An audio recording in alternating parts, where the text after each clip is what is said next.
Hi guys, and welcome to Amateurish Adventures. Today I have a new review for you. I bought a Powersmart 1200 watt generator.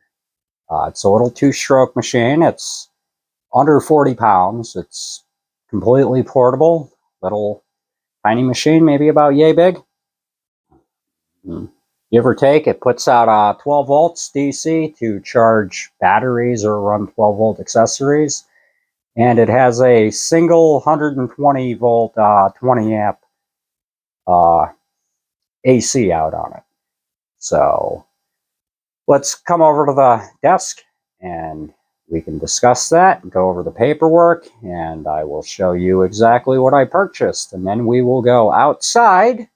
Since I'm not going to run a generator in my apartment, we will go outside and take a look at it. All right, so here is what we bought. So it is the Powersmart 1200 watt portable generator. It comes with super quiet. I'm going to be upfront with you right now. It is definitely not the quietest generator I have ever used. But it was only $144 with a 28% discount. So it is definitely a decent little machine. Here's the other generators that I could have gotten. Some of them are more expensive. Some of them are better. Some are worse. I basically went with one of the cheapest models I could find. I was just looking for a portable machine, and this was the portable machine that I found. And it's 37 pounds, well, 38 pounds, without fuel. But it only holds a gallon of gas, so adding a gallon of gas is not really going to add much to it. It's got decent reviews. A lot of people are saying that they like it, it works, it's tiny, and it's not really that loud. So that's the listing for it. Now let's go outside and fire this bad boy up. All right, guys, so this is the generator. It's $145 on Amazon right now. It is a 71cc two-stroke generator. It puts out 1200 peak watts. I've overdriven that though and got it up to 1500 peak watts, which it will do, but I'm sure it's not good for the machine. It does 900 watts continuous. It is a two-stroke 1.1 gallon engine, so you need to put two-stroke fuel into it, which I thought was a downside originally when I bought it. I was not too happy about the whole two-stroke, but it turns out it's actually good, because the biggest thing that kills generators, people forget to check the oil and change the oil in it, and they'll run it for 12 hours without thinking about it, and it just ends up failing on them. It's got 5 hours runtime at 50% load, so 600 watts will give you five hours of runtime on it. That's per tank. It has a 12 volt battery charging system. It's supposed to make it so that you can either run 12 volt accessories or charge a battery. I highly doubt that this will automatically stop charging a battery when it becomes full, though. So I definitely keep an eye on that. It's somewhat quiet when you're running it. It's quieter than other generators I've heard, let me say that, but it is far from the quietest generator. It definitely makes some sound, especially under load. The smell, because it is two-stroke fuel that you have to use in it, you have to mix the oil and the gas, it definitely has a smell to be desired. Unless you're a lumberjack or a landscaper by trade, you're probably not going to appreciate the smell this thing generates. which is another reason you might want to put it on a long extension cord and basically let it run 200 feet away from you. That way there you don't have to deal with any of that. It has a single 120 volt 3 amp 3-prong plug, which is right here on it. I'll walk you through everything in a minute. Get a closer shot of the generator too before we start it up. It's 38 pounds, so it is easy to pick up.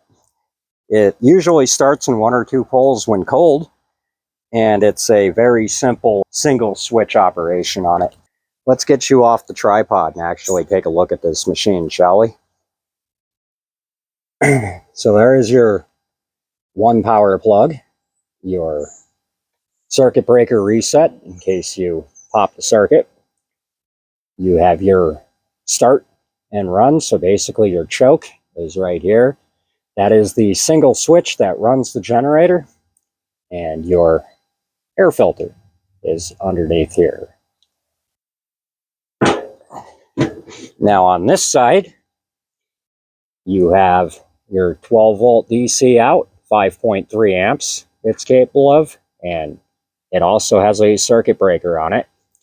Your little teeny tiny exhaust, which is great because you can get a flex pipe for this, a steel flex pipe, and basically put the generator wherever you want and just have your exhaust ported out.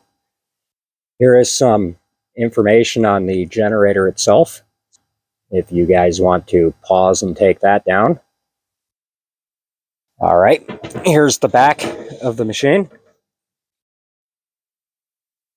Not much to be looked at here. You basically have your spark plug, your carburetors back here. You have your exhaust right there. And then on this side, you have your starting instructions. You have your petcock valve here to cut your fuel flow. And there you go. So we are going to fire this bad boy up now. Let it warm up, put a voltmeter on it, and see what we can get for readings. So I'll be back. All right, so here is the generator. I moved it to the ground because I don't want it to shake my table too bad, because I'm going to be working up here on the table. As you can see, I got some tools set up. I have my voltmeter set up, and I have a couple of loads here. I think this is probably like a 10 watt load. Pretty sure this fan is only 5 or 10 watts, 0.35 amps. And then I have a 600 watt load here, which is actually a mini shop vac, and that will that'll basically put the generator at 50% load if I'm going by the 1200 watt output. So I haven't run this thing today. It is ice cold. It has not been started since yesterday. I have my 120 volts plugged into it. I have no load on it right now. Let's fire it up, set this to run, open the petcock valve here to get gas to go into the machine. Give it a second to let the carburetor fill up. Flip the power switch to on. And here we go. Let's see how many pulls this bad boy is going to require. 1, 2. Now we'll let it stabilize for a minute. Get its bearings straight. See, no smoke. Doesn't pour out smoke horribly. Hopefully you can still hear me. Hopefully my mic is actually working well on this. If not, that's going to suck. All right, let's get the voltmeter set up. Right now, let's see. We'll set it for 200 volts AC. And let's test.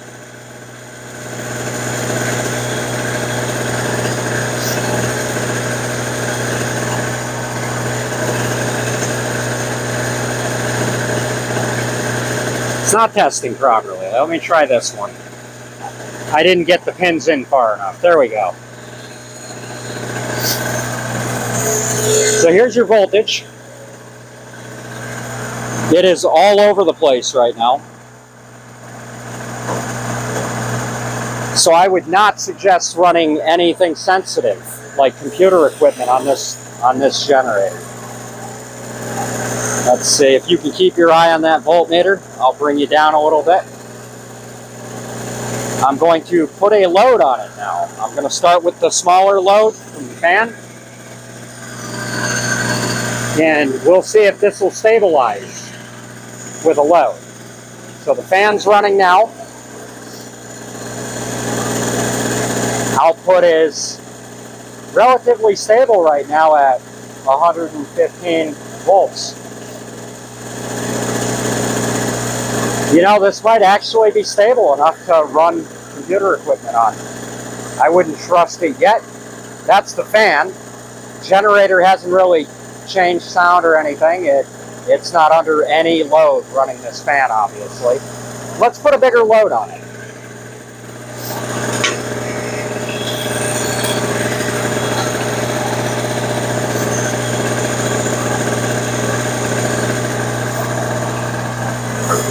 We're about to fire up the vacuum cleaner, which will rev this generator up quite substantially. Here we go.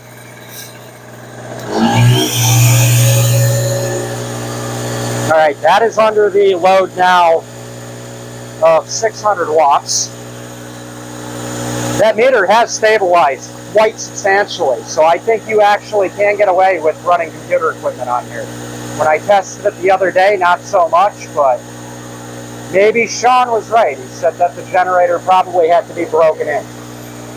Here's the generator running now under load, and it's not smoking, it's not vibrating horribly. It seems to be holding its own quite well. All right, we'll take the load off of it. And we are going to get ready to test the 12 volt side of this generator. So I will be back. All right, now we are going to test the 12 volts out. I'll set this to 20 volts. Hopefully you can hear me. This is the 12 volt accessory cable coming out of the generator here. Negative, positive. Hopefully you can see that voltage down there. That's not really to be desired either. That's kind of all over the place. See if we blow this thing up.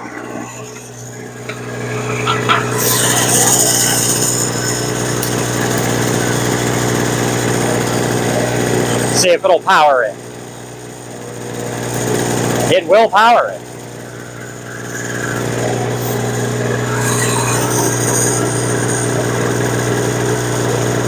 It will not let me switch on the light though, so it does not like this at all. See what it's outputting for power here. Under a load, it went down. It's at 13. So this might actually work okay as a battery charger, but I would not run loads on it. Speaking of batteries, I have a battery from the pink Barbie truck that we did a video on that we picked up at a bar. Here is the battery for that truck. I am going to plug the generator into it and see what we can get for a charge on that, how this will work for charging. Here is the charger. Let's see if the generator ramps up. I am also going to put a voltmeter in line on here because I am curious. I am definitely curious.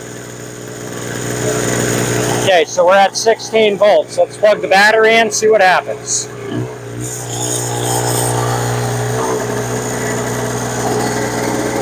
So the generator definitely responded to that. So I think that battery's at like 40%. The generator definitely responded to it, and the voltage definitely dropped to something better than 16 volts. So I think that'll work as a battery charger. Seems to be going just fine. So, ooh, it just dropped. There you go, see? That's the spikes I'm talking about. I saw 2 volts come up on here for a minute.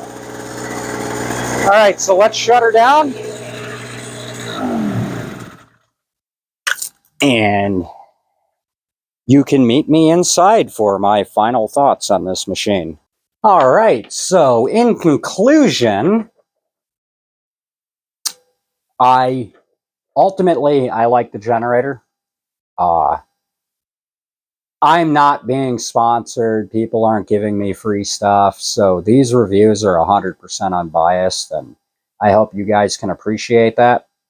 Nobody's paying me to make my reviews or substantiate any of these claims. So I'm going to be unbiased and honest with my review. I like the generator. It's portable.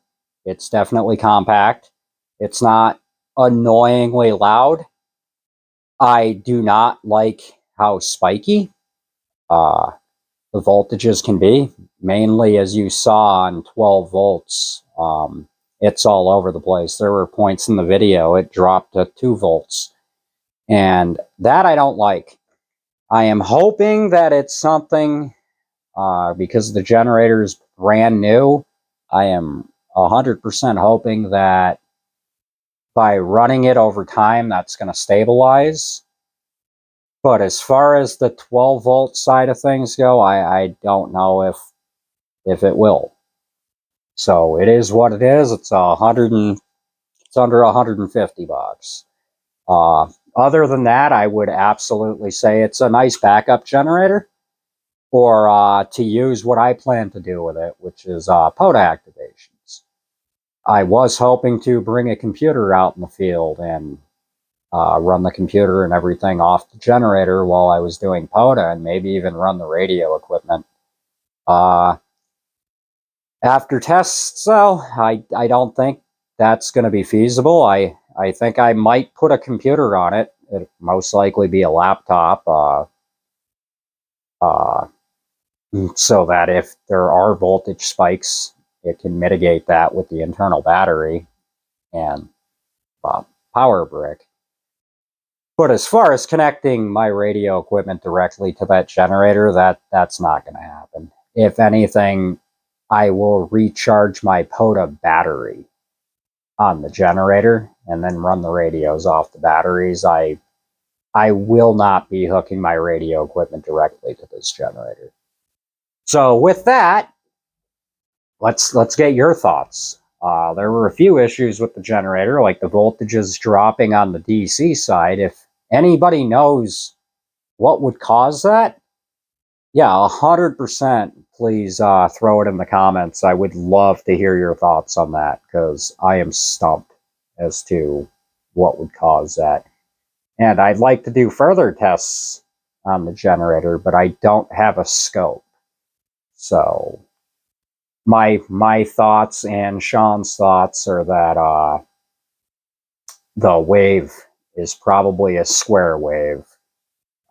It's not a sine wave. So that can only be tested with a scope, though, and unfortunately I do not have one right now.